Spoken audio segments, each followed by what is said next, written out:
Hi, everyone. We're going to get started in just a moment and give people an opportunity to sign on.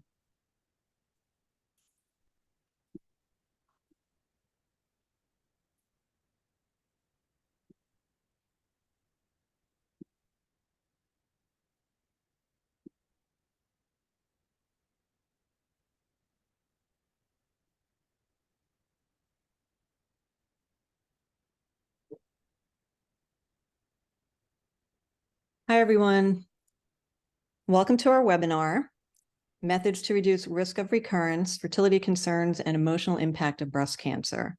I'm Christine Benjamin. I'm the Vice President of Patient Support and Education at SHARE. So before the presentation begins, I'd like to tell you just a little bit about SHARE. We're a national nonprofit that supports, educates, and empowers anyone who has been diagnosed with breast or gynecologic cancers. And we provide outreach to the general public about signs and symptoms, because no one should have to face breast, ovarian, uterine, cervical, or metastatic breast cancer alone. For more information about upcoming webinars, support groups, and our helplines, please visit our website at sharecancersupport.org. Now we have a few housekeeping reminders for you. All participants will be muted during the presentation. Once the speaker finishes presenting, we'll begin the Q&A discussion. Please submit any questions through the Q&A section at the bottom of your screen. Remember that Dr. Teplinsky is unable to provide specific medical advice, so please keep your questions general in nature. And we also have closed captioning available. You can enable this feature by clicking the live transcript button on the bottom of your screen and selecting the subtitle option.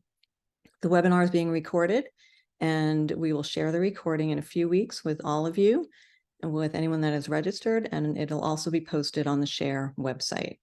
So now I'd like to hand it over to Dr. Teplinsky. She will introduce herself, and thank you, Dr. Teplinsky, for joining us. We're so happy to have you. Hi, everyone. So thank you so much for having me here today. I'm excited to talk about this topic. I'm a board-certified medical oncologist. I specialize in breast and gynecologic cancers, and I practice at Valley Mount Sinai Comprehensive Cancer Care, which is in North Jersey. It's an affiliate of Mount Sinai. And my research interests and clinical interests really focus on young women with breast cancer and survivorship. And sorry, my voice is not going so well, and using social media in oncology. So I'm going to share my slides now, if I can do that. Okay. And beginning. Okay, so I think everyone should be able to see this.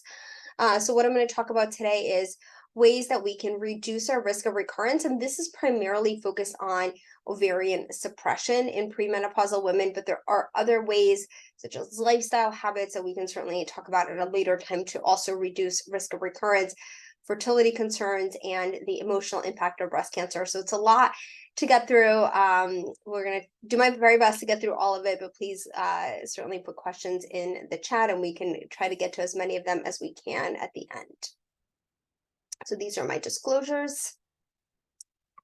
So for outline, we're going to talk about three things. We'll talk about ovarian suppression in premenopausal women, why, how it works, mechanisms, actions, why we do it, all of that.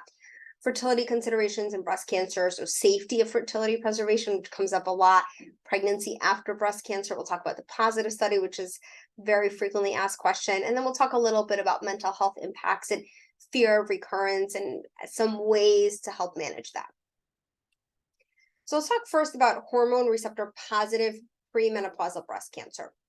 So prior to a couple of years ago, the standard of care was you got chemotherapy, you got endocrine therapy, surgery, and radiation. And all of that depended on various factors, your oncotype, your lymph node status, your grade, all of those things. But recent data basically told us that chemotherapy has a benefit in all premenopausal hormone receptor positive women who have positive lymph nodes, irrespective of oncotype. So before we would use oncotype to guide us, and the recent data from the RxPonder trial really said if you are 50 and younger, premenopausal, and you have an oncotype of 6 or 26, you still benefit from chemotherapy. Now, there's been a lot of controversy over that because it's unclear if it's the fact that chemotherapy puts people into menopause that drives that benefit. So there's actually an ongoing study, the NRG-BR009, or the offset study, that's actually going to look at this exact question further, which is huge because it's really going to answer this question of, depending on your oncotype, do you and your lymph node positive, do you benefit from chemo with endocrine and ovarian suppression, or endocrine with ovarian suppression alone? So that's going to be really, really helpful. Prior to a few years ago, the endocrine therapy of choice was tamoxifen. And now, a couple of years ago, what happened was we knew that aromatase inhibitors, which we use in postmenopausal women, and I'll talk about the difference between the two, were more effective than tamoxifen in postmenopausal women in decreasing risk of recurrence. And so that led to the question of, well, if they're more effective in postmenopausal women, why are we not using them in premenopausal breast cancer, as we know that premenopausal breast cancer does tend to be a little bit more aggressive? And I say this as an aggregate, that's kind of putting it all together, but certainly we have premenopausal cancers that are lower risk than others. So, but taking that kind of, all together for now. So before we talk about the differences, I think it's important to talk about the 4 types of estrogen that exist. So there's 4 naturally occurring estrogens in the body. There's E1, which is estrone, which is made in the ovaries, but then after menopause, when your ovaries shut down, they're not making any more estrogen.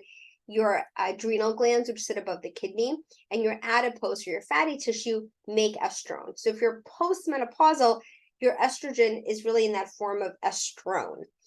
Estradiol, or E2, is made in the ovaries during your reproductive years. And the current assays that we have when we test for estrogen in the lab are testing for estradiol.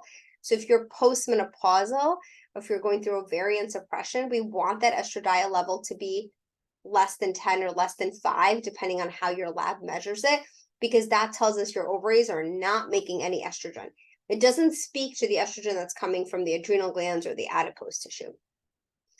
E3, or estriol, is produced by the placenta during pregnancy. So in general, unless we're pregnant, it's not something that's really relevant.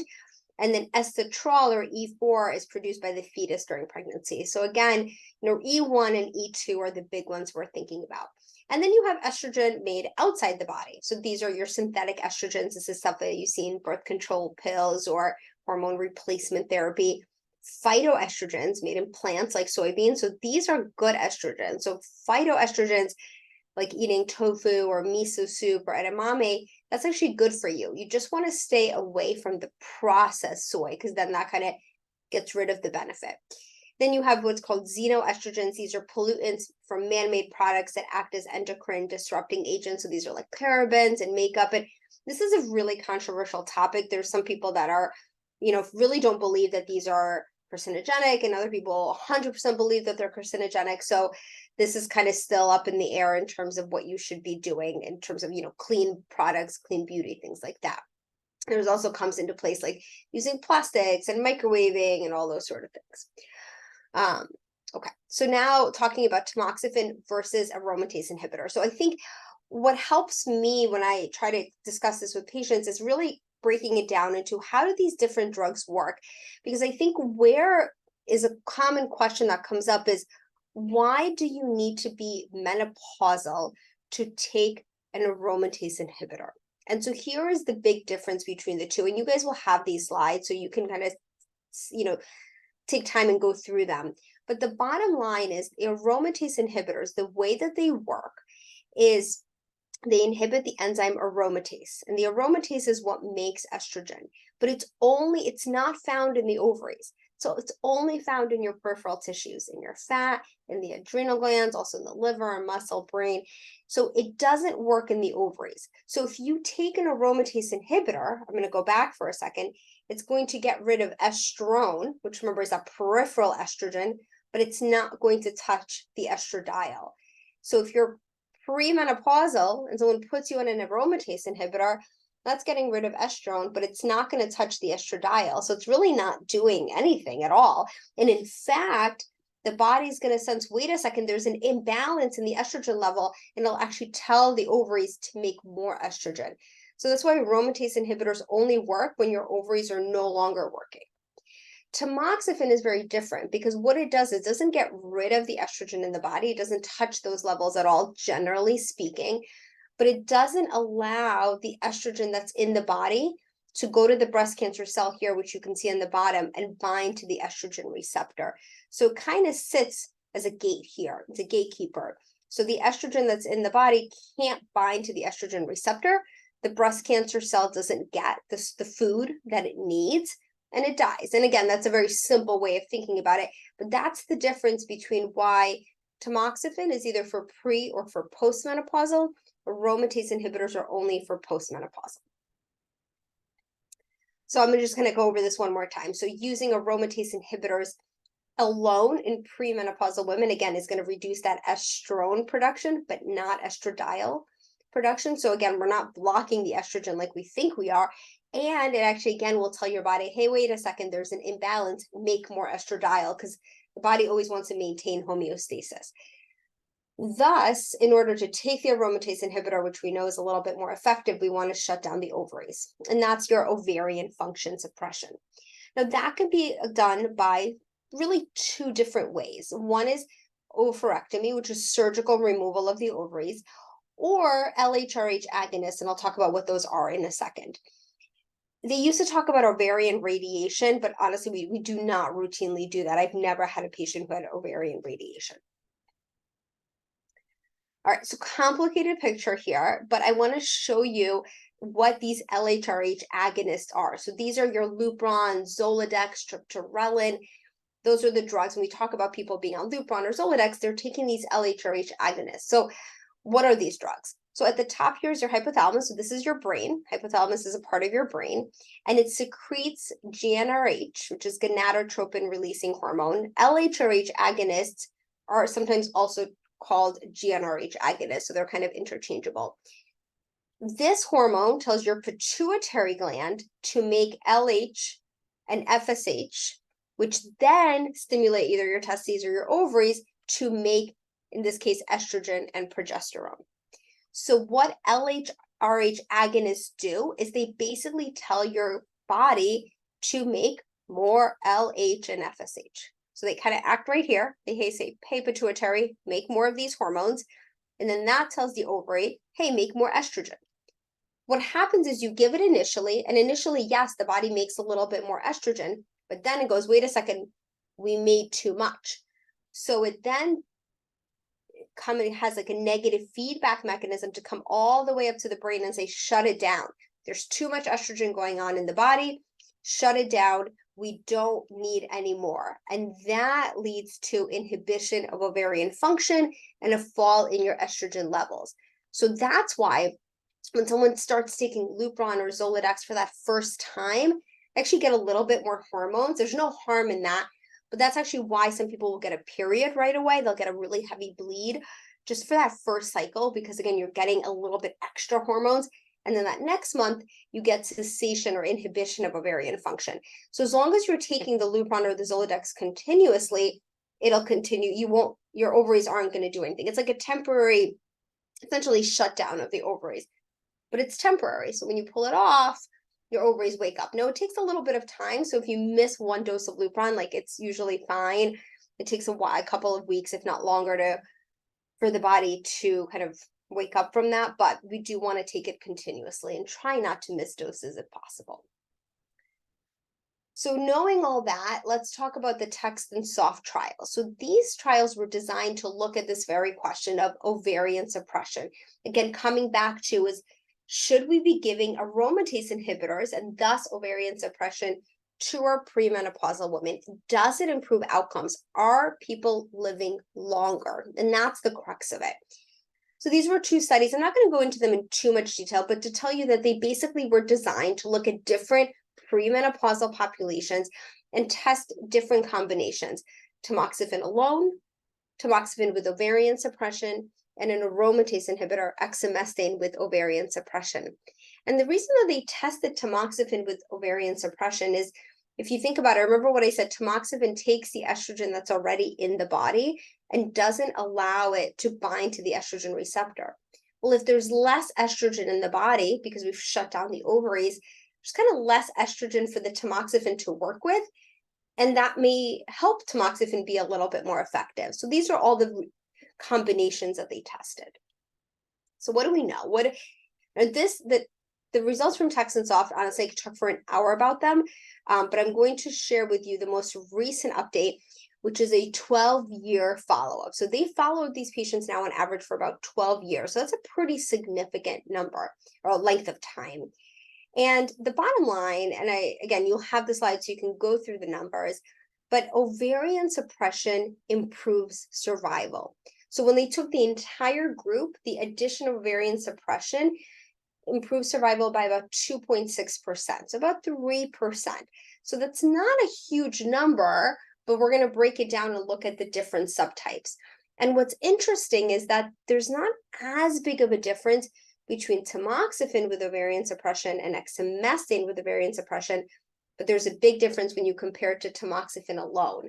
So what I always talk to patients about is that the key is really the ovarian suppression. So if you start your AI with ovarian suppression and you're having a ton of side effects, TAM with OFS is a great option for some people. The other part that's really important is that for low-risk patients who didn't need chemotherapy, low oncotype score, lymph node negative, overall survival was greater than 95% at 12 years, whether doing any of those combinations. And I think this is so important because one of the things that gets talked about a lot is this 30% risk of recurrence. And I always like to stress that that is a really old statistic, and it doesn't account for a lot of the newer therapies that we have now. And it's not for everybody, because in this group, the survival is over 95% at 12 years. So I think it's important when we see these kind of big statistics to really take a step back and say, where are they coming from? When are they coming from? Do they account for newer therapies and things like that?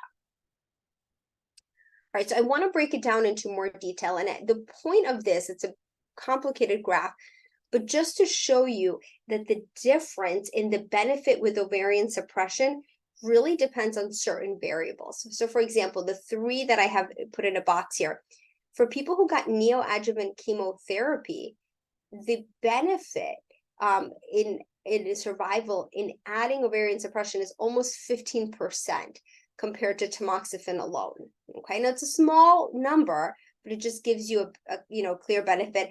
And the reason here we think is that people getting neoadjuvant chemotherapy tend to have bigger cancers, maybe more positive lymph nodes, so they're at higher risk for recurrence. So adding ovarian suppression here can be very helpful. Now, this is not taking into account, let's say, CDK4/6 inhibitors, which are going to lower that risk of recurrence further, but just to show you that magnitude of benefit. And again, you can see the difference between TAM and OFS and exemestane plus OFS is actually not that big. There's a big jump in improving outcomes when you compare it to tamoxifen alone. We see the same thing in women who are under 35. Ovarian suppression adds a lot. And we see the same thing in people who are grade 3. So again, the point is that not everyone needs ovarian suppression, but the higher risk people would benefit from it. So in summary, how do we treat premenopausal women? So low-risk women do very well with tamoxifen alone, but for higher risk, we're going to offer AI plus ovarian suppression. Again, we could always switch to tamoxifen depending on side effects and comorbidities and things like that. And right now, currently, the data is for 5 years of ovarian suppression. If at that point someone is menopausal, then we can switch to an aromatase inhibitor alone. Or if they remain premenopausal, then we can switch to tamoxifen, and we try to get 10 years of endocrine therapy. Now, some oncologists do recommend more than 5 years of ovarian suppression for high-risk patients, but that data is very limited. And the more ovarian suppression you do, the greater a risk in terms of the downsides of, longer suppressing of the ovaries. So we're going to talk about that next. All right, so what are the questions that remain?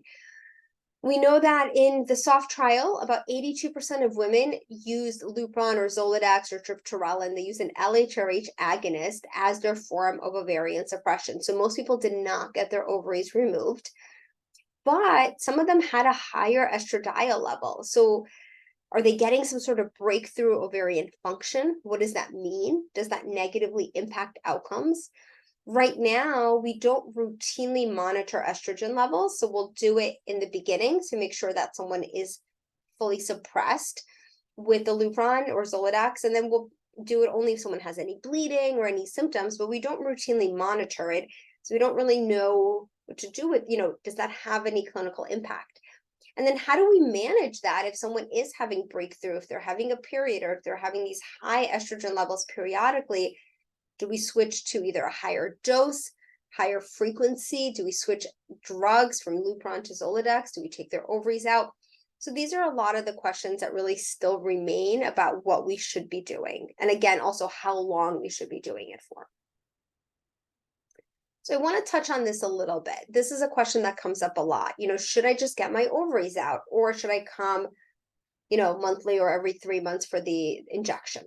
So some people do choose oophorectomy for convenience, because then they don't need to come for their ongoing injections with Lupron or Zoladex. The current guidelines do call for monthly dosing of Lupron or Zoladex. Now, some people will do it every 12 weeks. This is a little bit safer with tamoxifen versus an aromatase inhibitor, because remember, the aromatase inhibitor requires the ovarian function to be 100% shut down.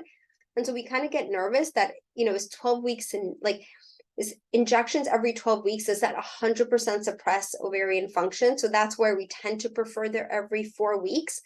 But again, it's something that some people will do. Financial toxicity, including cost of medications and other treatment costs, may be of concern. So this is where we want to speak with our doctor to jointly decide on treatment that is best.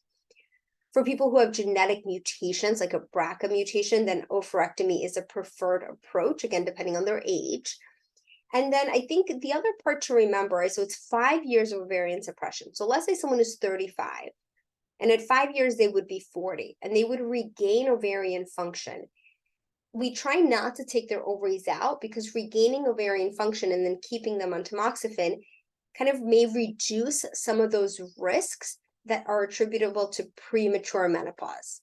On the other hand, if someone's 45, in 5 years, they'll be 50, and they're kind of naturally approaching menopause anyway.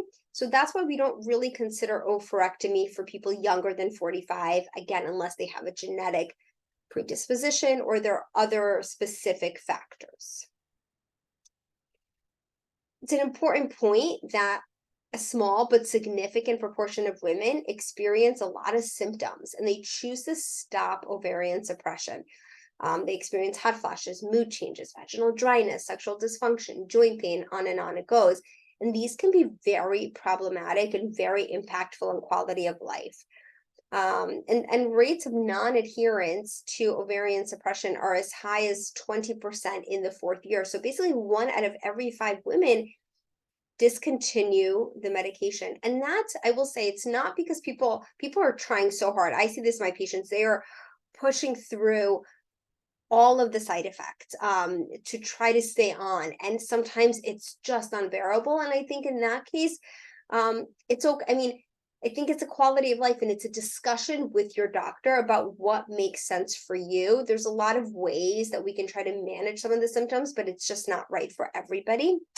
And that's why what I recommend is, before we talk about removal of the ovaries, I always recommend about 3 to 6 months of reversible LHRH agonist to make sure that the menopausal side effects are tolerable. Because if you take Lupron and it's awful, and you make the decision with your doctor to stop it, your periods will come back, or your ovarian function will recur, will reverse. But if you take the ovaries out, there's no going back. So these are all the things that I think are really important to have that joint discussion with your doctor.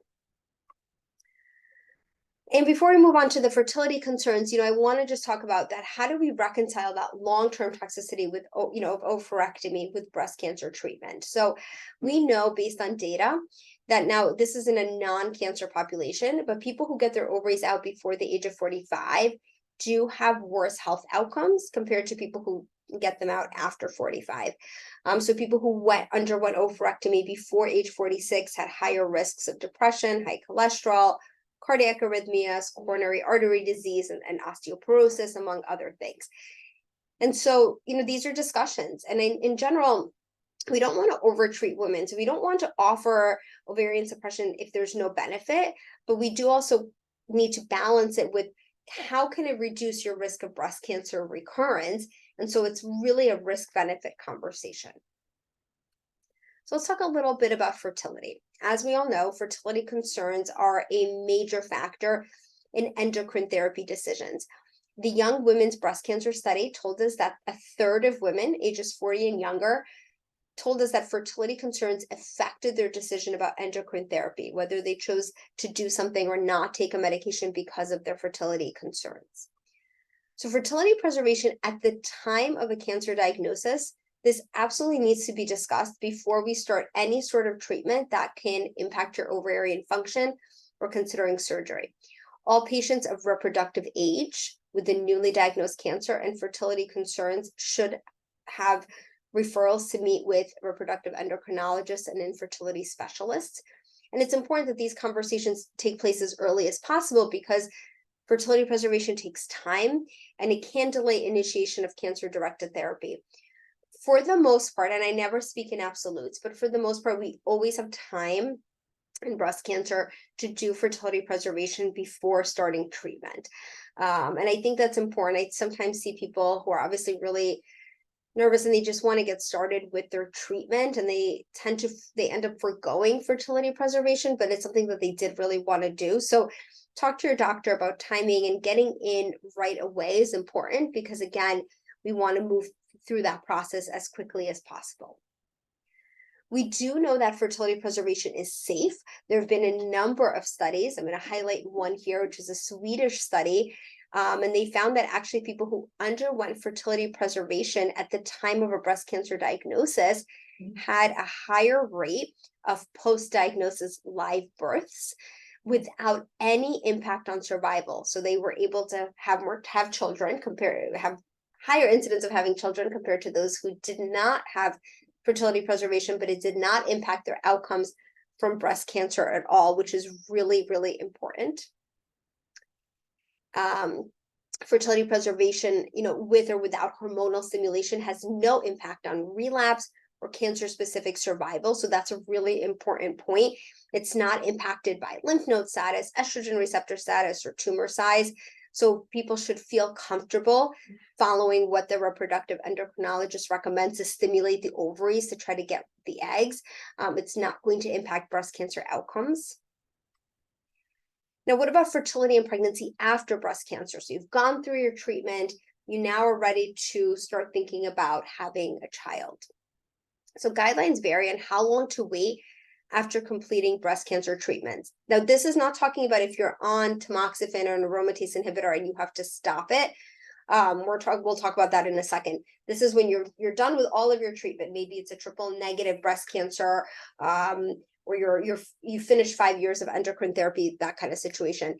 So anywhere from 6 to 12 months, sometimes even longer, at least 3 months after stopping endocrine therapy, and 7 months after stopping Herceptin, because otherwise that can lead to underdevelopment of the lungs and other problems. Pregnancy after breast cancer treatment is safe. Dr. Lambertini published a large study in 2021 that looked at 112,000 patients with breast cancer, including 7,500 women with a pregnancy after diagnosis.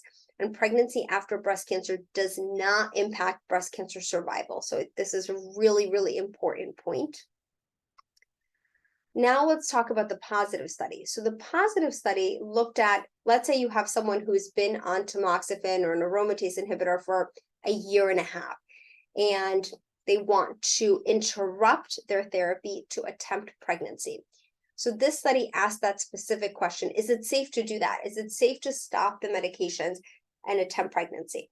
So they had patients who were 42 years old or younger.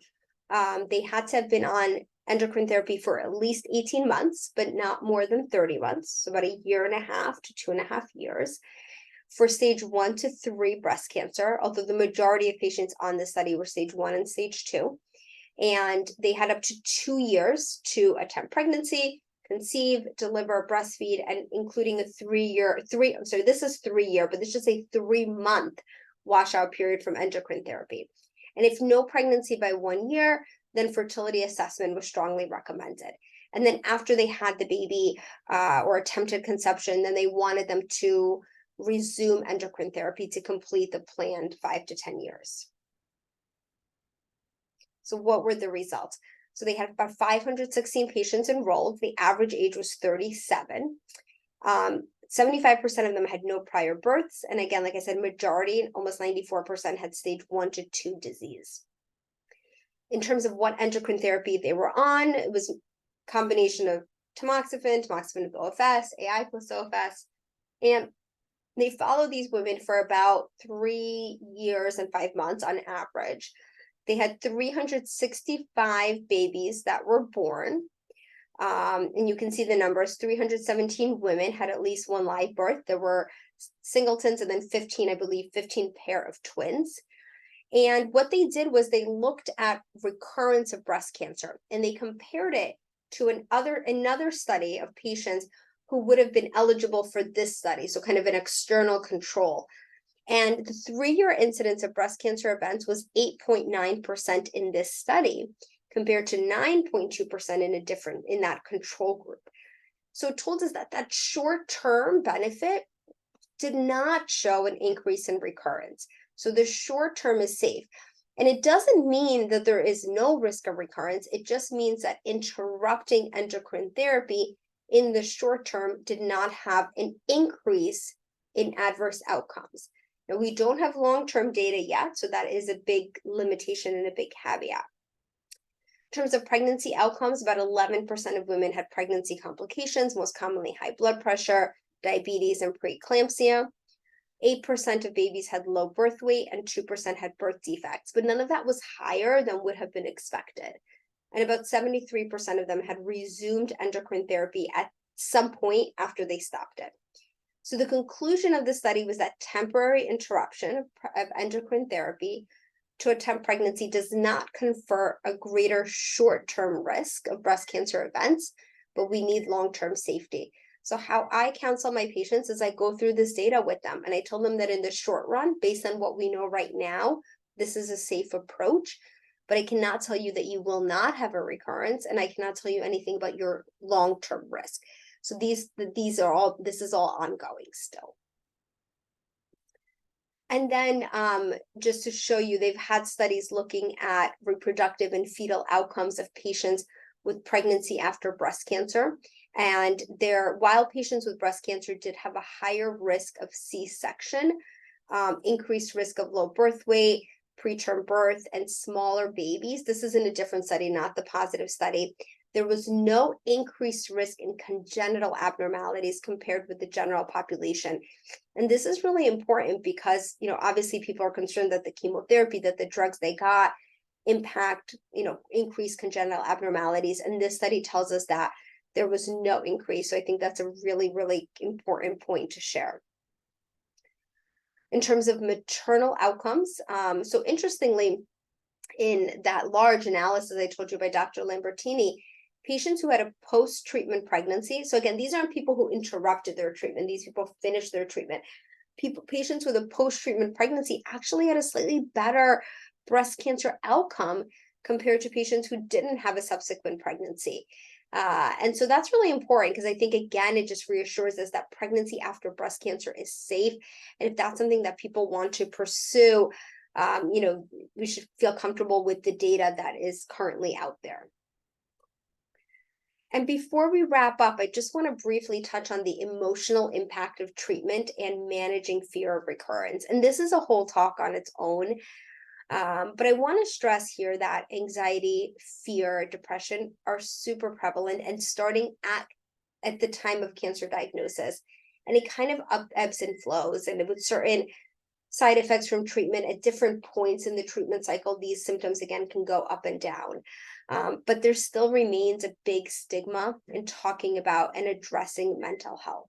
We also see people feeling desperate or hopeless, a lot of uncertainty about the future, especially in the young adult population, change in self-esteem and body image, and so much more.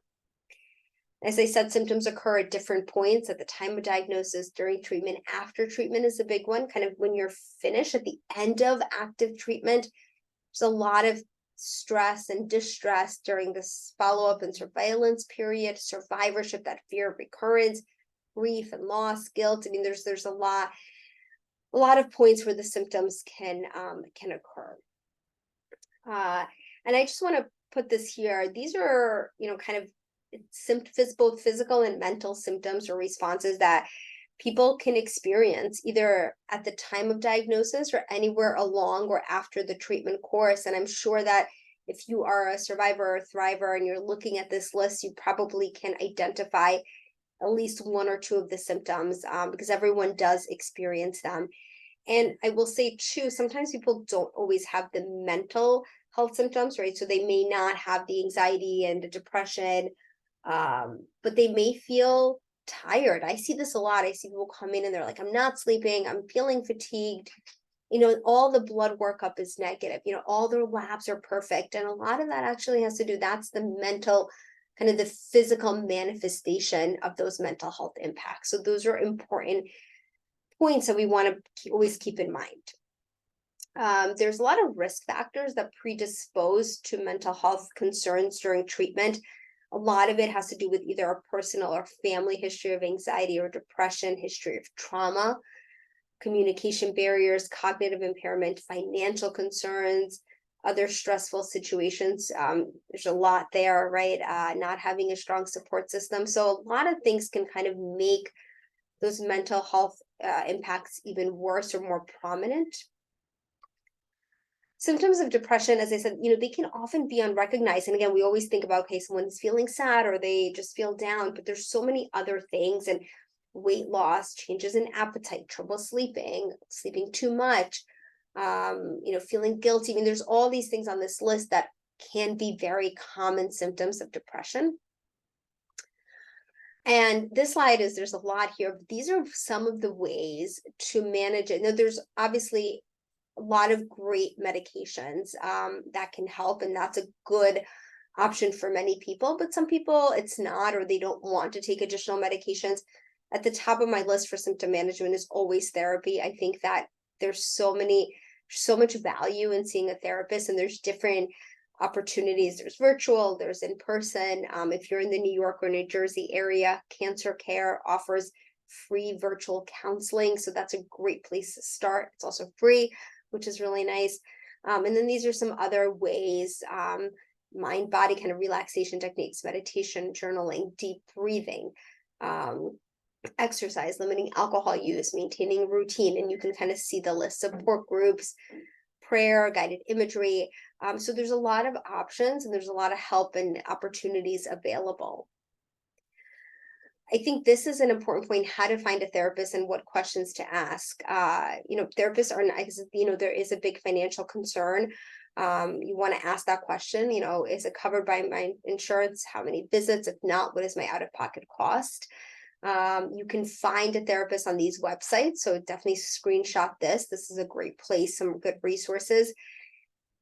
Ask your friends or family or your healthcare team if they have someone that they trust. I think it's okay to ask if the therapist has experience in dealing with people who've had cancer, and understand that it takes time. And what I see often is people meet with a therapist and it's not the right fit, and then they kind of, they say, all right, I met with someone, it didn't work, but you might have to meet with several different therapists before you find someone that you click with. So I think that's a key and a really important point. And then there's a lot of medications. And again, there's such a stigma around this, but there's really many options. It can truly support mental health. And some of them may help with other symptoms like hot flashes. Sometimes people do have to go through different medications. It can take time to see response. And remember that if you are on tamoxifen, there are certain antidepressants that you cannot take, which I have listed here on the bottom. Some coping strategies. I think that these are thoughts and behaviors that we use to manage stressful situations. I always say that we can't control the stressors, but we can control our response to them. So for example, if everyone's going to experience that fear of recurrence, or most people will, but it's how you can't control not feeling that, but you can control your response to that. So there's different coping strategies. Some people use that positive reframing and reappraisal, saying, I'm grateful that I do not need to have chemotherapy. So kind of keeping everything in a positive light. Now that's not right for everyone. So you kind of have to know where you fall in. Some people like to seek social support. So this is where support groups are great. Some people really kind of focus on avoidance and distraction. So they're thinking about anything else except their diagnosis. Emotional coping strategies and emotional expression, like therapy, journaling, talking about it, and then religious and spirituality. So these are just some of the different strategies that are there to help us with coping. Fear of cancer recurrence is real, and this can result in an impact in quality of life, both emotional and physical distress. Behavior kind of such as hypervigilance or hypersensitivity to bodily symptoms and physical symptoms. And, a lot of it is people feel that their body almost betrayed them at this diagnosis. So, and then you have this new body, you had surgery, you had chemotherapy, you had radiation, you're on medication, right? Everything feels different. You don't know what's normal for you anymore. So it's very easy to kind of be unsure of symptoms. And fear of cancer recurrence is one of the most common unmet needs that are reported by patients diagnosed with cancer. And just to show you here, this shows you kind of what are risk factors associated with fear of cancer recurrence. And the three blue ones are the ones where they have strong evidence for. So people of younger age, female gender, and who have emotional symptoms at baseline are going to be at higher risk. And then the ones in orange, there's some evidence, but it's not as strong. And so just to say that, factors that contribute to having that fear, anxiety, having scans, treatment anniversaries, and seeing others develop cancer experience progression. That can be very triggering. More than half of cancer survivors feel or experience a fear of cancer recurrence. There are different screening tools that exist, and there are different studies now looking at interventions based on cognitive behavioral therapy that can help. But I think what healthcare providers can do is really normalize this. And because a lot of times people feel that they must be the only ones feeling this. And I think if our job is to kind of talk about that it is normal and that many people do experience it, screen patients, refer patients for therapy and other interventions. And I like to always say that, some of these, that quote, what are you worried about? You'll be fine. So that's not helpful. Because there are so many things that people are worried about. So don't be, and I always tell people, don't be afraid to speak up and educate others about why such statements are hurtful, because a lot of times people say, oh, you'll be fine, because they think they're reassuring you. They think they're trying to be helpful, and they're not, but they don't know that. So in conclusion, 3 things we talked about today. So fertility preservation is a key component of breast cancer treatments.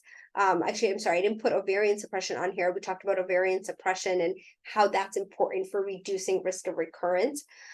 Pregnancy after breast cancer treatment is safe and does not impact breast cancer survival. Mental health impacts are prevalent in breast cancer, and speak up. You are not alone, and please do not be afraid to ask for help. So I'm going to stop sharing, and I think we'll do some questions now. Thank you. That was a great presentation. So much information, really helpful information. I learned a lot of new things today, so thank you for that. Of course. So a couple of questions. So in the beginning of the presentation, you were talking about the benefit of chemotherapy, that it might be a result of the chemotherapy sort of pressing the ovaries, right? Is the benefit true for lobular breast cancer as well? So this person is saying that they thought lobular is now viewed as less responsive to neoadjuvant chemo, and they were just looking for clarification. So lobular, talking about lobular cancer, that's again a whole different topic. Yes, in general, lobular cancers have been thought, based on the data, to have less responsiveness to chemotherapy. So when we're talking about this, we're kind of putting everything together. But lobular cancers, we tend to sometimes use a little bit less chemotherapy. And I'm hoping that the study that's done that looks at, chemo with endocrine versus endocrine alone will separate ductal and lobular and may give us some more information there, but I don't know that. Thank you. So someone is just asking for clarification about recurrence. They're on exemestane and they're confused about the 30%. Does it mean that's a 30% less chance of recurrence, or can you just clarify that? Yeah, so 30%, this is a statistic that's been talked about for like 3 decades, and it's not a statistic that I ever use, but it's out there, and so people hear it. So this is based on old data that let's say like from the 90s even, that said 30% of cancers will recur, and that's all it said. And this statistic has been really honestly propagated in, on social media, in the conversations, and it's not looking at specific cancers. It's not breaking out hormone receptor positive or triple negative. It's not breaking down lymph node status and oncotype and grade and tumor size. It's not breaking down treatment received. So it's not a very helpful statistic. So I don't use that, but I always say to people, because a lot of times people come to me and they go, I read that, my cancer is a 30% chance of recurring. Every cancer has an individual risk of recurrence based on your tumor size, your ER/PR and HER2 status, the treatment that you received, your grade, your lymph node status, and so forth. So I just want to remind people to put your questions in the chat. There are a lot of questions coming in through Facebook Live, so I'm going to those first. So someone's asking, is there a difference between the 3 treatments that you talked about earlier, tamoxifen versus ovarian suppression and tamoxifen, and ovarian suppression and AI, and their effect on fertility, pregnancy, and health birth after use? The study showed all 3 were accounted for, but was there any difference between them? No. So 3-month washout period, and then patients were on all 3, and that did not impact, ability to conceive. Because again, once you take the Lupron off, again, that's a temporary switch on the ovaries. And then once you take it off, your ovarian function recovers. So there's no impact in terms of which treatment and, ability to have a birth. So someone is asking about soy products. And you talked about soy products a little bit and talked about like perhaps eating edamame is fine, but processed soy products may not be Yes. great for people. Yeah. So You don't want to stay away from all soy products because, again, soy is a phytoestrogen, actually has a protective effect. So we want to stay away from the processed soy. So, what is that? That's like your soy nuggets. A lot of these marketing, the brands that have like plant-based and all that, you want to look at the ingredients, because a lot of the fake, like the chicken nuggets that are soy, like that's all processed. So that we want to limit, but the minimally processed soy like edamame or tofu or miso is absolutely fine and may have a protective effect. So someone is asking about the fact that they had some very serious side effects during the use of tamoxifen. So vaginal bleeding and cervical polyps. Is this common? And if so, how is that treated? So,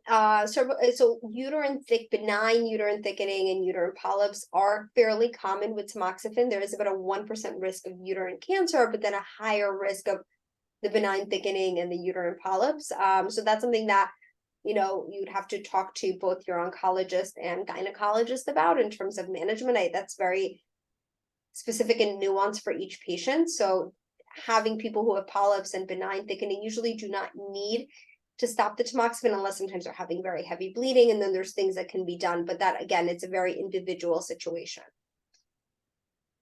So there are several questions coming in about diet and exercise.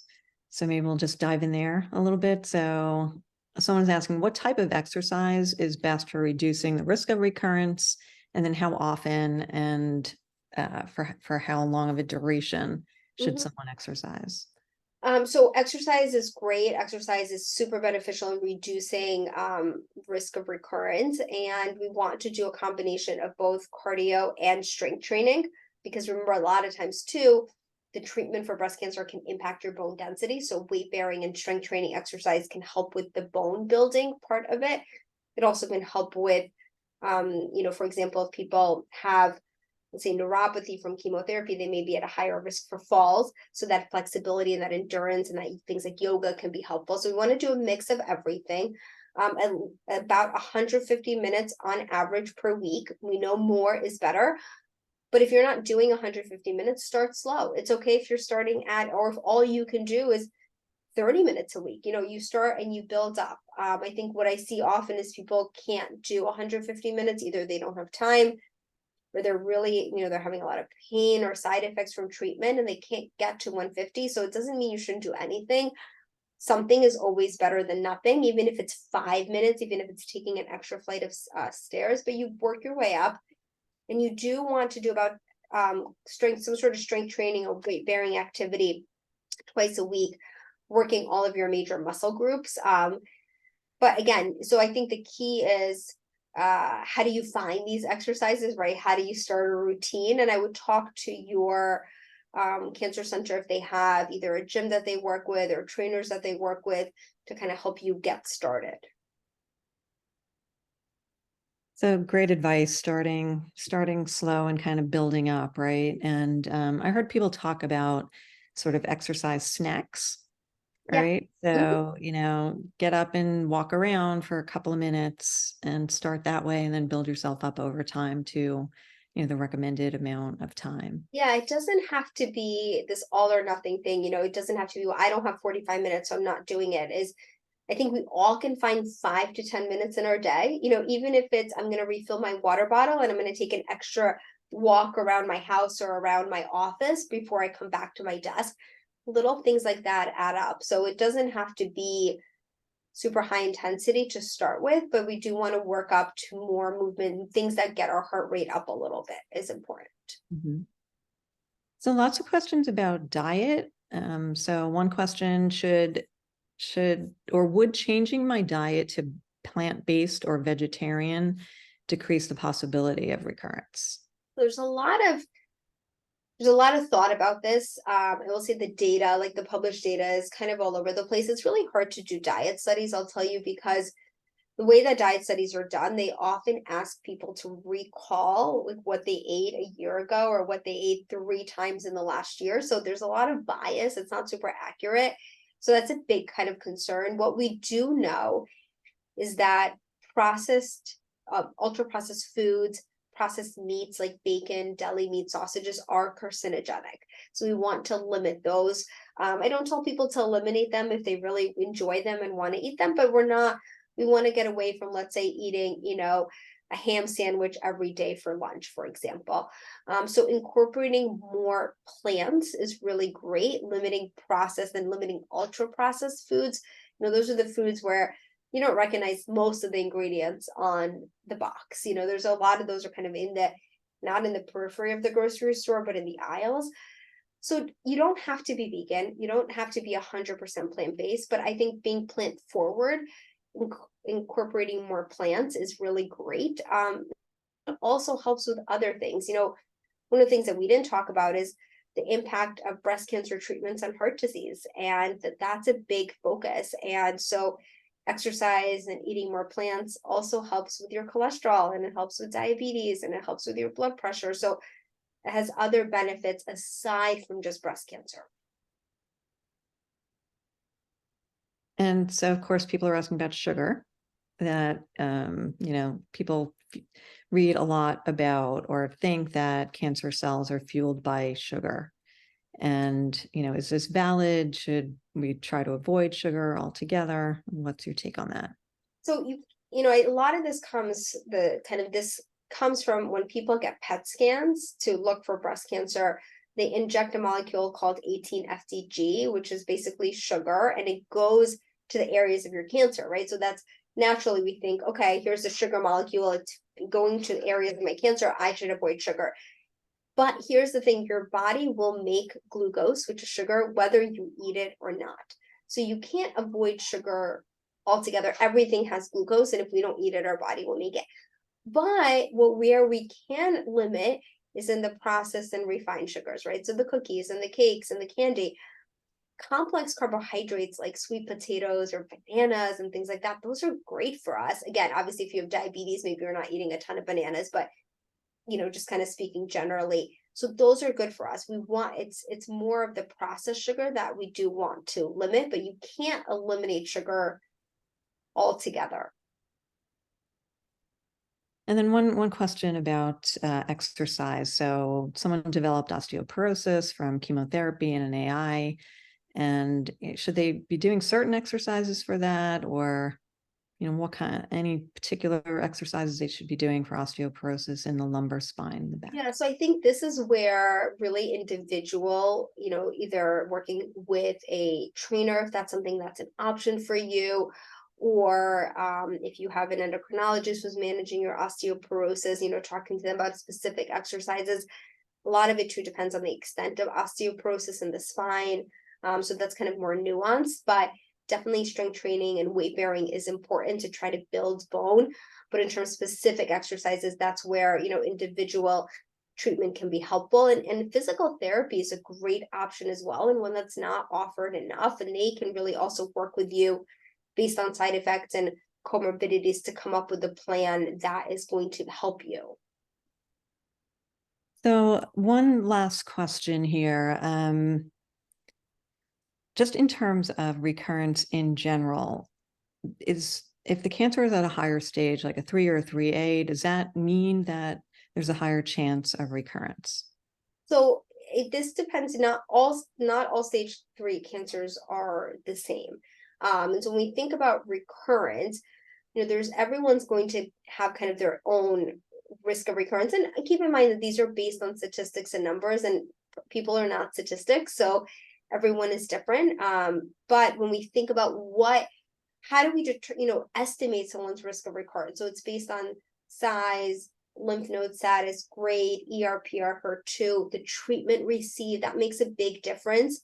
And then we kind of can help guide Oncotype score. We can help guide with what the risk of recurrence is. Yes, if you have a higher stage, that typically means that you had either a bigger tumor or more positive lymph nodes. So that could impact your risk of recurrence, certainly. But again, a lot of depends. Are you a stage 3 that's it's triple negative versus HER2 positive, ER positive? So there's a lot that goes into it. I think it's important to talk to your doctor and really try to say, look, I really would like to know my risk of recurrence. For some people, that information is very empowering, and for other people, they actually don't want to know. So I think having that individual conversation is important. Thank you. So I know that I promised you that we would get you out on time. I know that you have a patient at 1 o'clock. So thank you so much for your answers, your thoughtful presentation, your thorough answers. We will have a recording of this program, and it'll be available on our website in 1 to 2 weeks. And I want to thank everyone who participated and asked some great questions today. Please make sure to check SHARE's website for the upcoming educational programs, podcast episodes, and support groups. And don't forget to follow us on social media as well. And please take a moment to fill out the survey at the end of the webinar. The survey will pop up in the browser when the webinar ends, and the link will also be in the follow-up email that we will send to you. All surveys are anonymous, and we really appreciate your input. This concludes our webinar for today. Thank you so much, Dr. Teplinsky. You were fantastic. Hope that everyone has a great rest of your day. And thank you so much. We really appreciate you. Thank you. Thanks, everyone.